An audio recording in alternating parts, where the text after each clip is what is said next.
Hello friends. Ever feel like you're stuck in a loop of bad habits, just repeating the same mistakes over and over? Well, you're in the right place. By the end of this video, you'll learn ancient lesson from Buddha that will help you break free from those pesky habits. And stick around, because I've got a bonus tip waiting for you at the end, something you don't want to miss. Let's get started. In the peaceful village of Shantipur, surrounded by lush mountains, there lived a young man named Ravi. Now, Ravi wasn't your average guy. He was smart, charming, and could win over just about anyone. But there was one problem. Bad habits. Yup, like many of us, Ravi was caught in a cycle of procrastination, distractions, and wasting time. You know the drill. Hours spent scrolling through Instagram, binging Netflix, and somehow convincing yourself that you'll start tomorrow. Sound familiar? Yeah, we've all been there. One day, an old childhood friend paid Ravi a visit. His name was Swami Anand, a monk who had spent years studying Buddha's teachings at a nearby monastery. Anand was wise, calm, and let's just say, the total opposite of Ravi. While Ravi was busy figuring out how to get out of work, Anand was out there mastering the art of mindfulness. When Anand saw Ravi, he could tell something was off. "Ravi, my friend, you seem troubled. You've got so much going for you, but there's this heaviness in your heart. What's going on?" Ravi let out a deep sigh. "Swami, I feel stuck. I know what I need to do, but these bad habits, they've taken over. I waste time doing things that don't even make me happy, but I just don't know how to stop." At this point, Ravi was practically the CEO of "I'll do it tomorrow." We've all been there, right? Anand nodded, understanding his friend's frustration. "You're not alone, Ravi. We all have habits that hold us back. The thing is, we get so used to carrying the weight of those habits that we forget it's even there." Ravi, curious as ever, asked, "So, how do I break free from these habits?" Anand smiled, that all-knowing smile monks seem to have mastered, and said, "Meet me tomorrow morning at sunrise, and I'll show you." The next morning, as the sun started to rise, Ravi met Anand at the village outskirts. They walked into the nearby forest, the crisp morning air filling their lungs as the birds sang. After a while, they reached an old tree with massive, gnarled roots spreading across the ground. Anand pointed to a small sapling growing nearby and said, "Ravi, pull that out of the ground." Ravi, though confused, followed Anand's instructions and easily pulled the sapling out of the earth. "Great," Anand said. "Now, try pulling out that larger plant over there." This one took a bit more effort, but Ravi managed to yank it out with a grunt.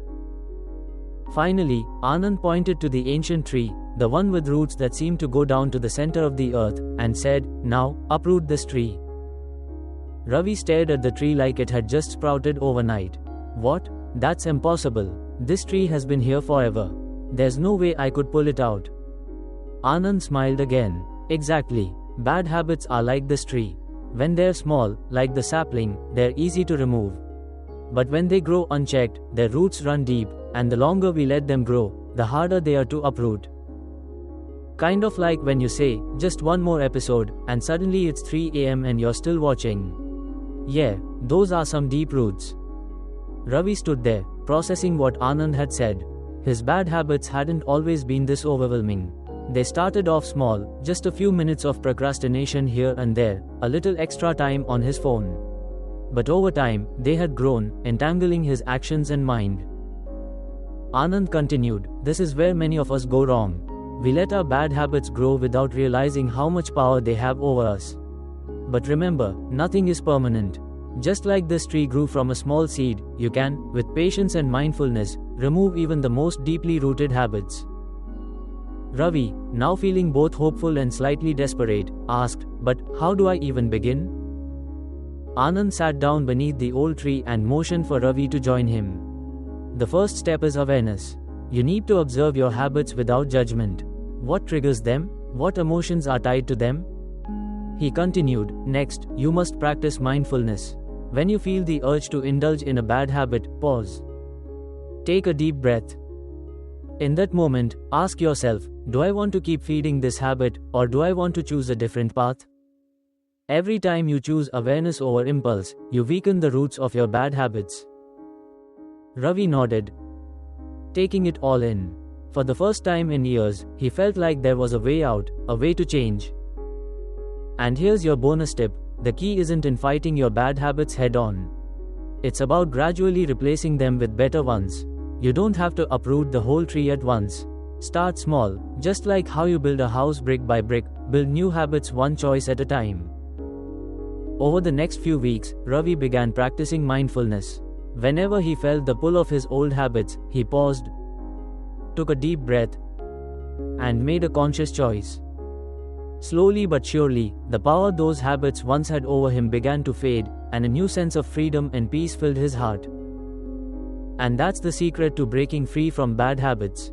It's not about some grand, overnight transformation, it's about becoming aware, taking small steps, and replacing bad habits with better ones, bit by bit.